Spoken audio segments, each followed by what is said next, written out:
Proyektimiz birinchi yotoqxonasi. Ko'rib turganingizdek, patologgacha ishlangan spaniyalarimiz, oyoq qismlari ponni, chetlari mягкий qilib ishlangan. Shkafimiz yuz qismi NDFdan ishlangan, krashinli, ichki qismiga Pony GTV kompaniyasining furnituralari qo'yilgan. Pantograf qo'yilgan.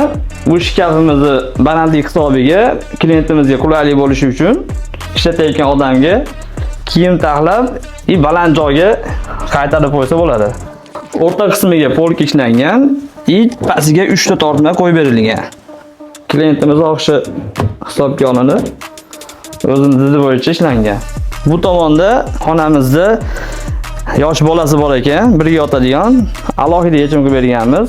O'zi uchun spaniya qilib berganmiz. Pony hamma joyi yumshoq ishlangan. Trimoyimiz sensor oyna bilan jihozlangan. Ust qismi dekorativniy oyna qo'yilgan, fasad qismi krashinli ishlangan.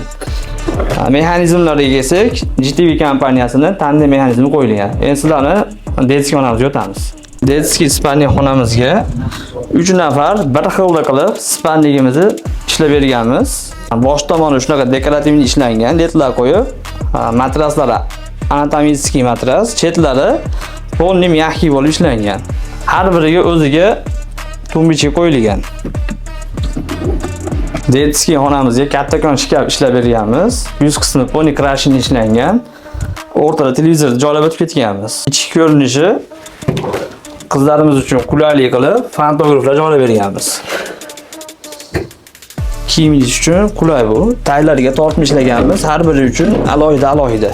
Proyektimiz ikkinchi mehmonxonasi. Bu yerga 14 talik stol stulimizni ustanovka qilib berganmiz. Stol stulimizning ma'lumoti metallari Pony Turkiyadan keltirilgan, materiallari Polmoshi. Buyumimizga moslab penalimizni ustanovka qilib berganmiz. Ushbu proyektimizning 10 dan ortiq xonalarni mebel jihozlari o'rnatib berdik. Sizga ham shunaqa xizmatlar kerak bo'lsa, pastdagi telefon raqamlarga murojaat qilishingiz mumkin.